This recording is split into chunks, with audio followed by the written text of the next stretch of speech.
परमधामांत प्रवेश.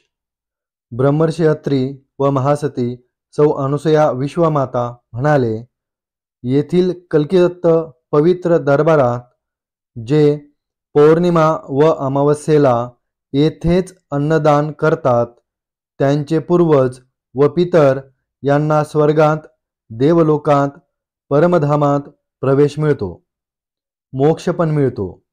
येथे दररोज दुपारी स्वर्गीय विमान येते. पूर्वज स्वर्गात जातात.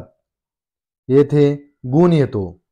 अनेक संकटातून सुटका होते. जीव 100% सुखी होतो. सर्व देव देवी नवग्रह प्रसन्न होतात. पूर्वजन्माचा शाप संपतो. आपले पूर्ण हितकारक ब्रह्मर्षी अत्री व महासती सौ अनुसया विश्वमाता.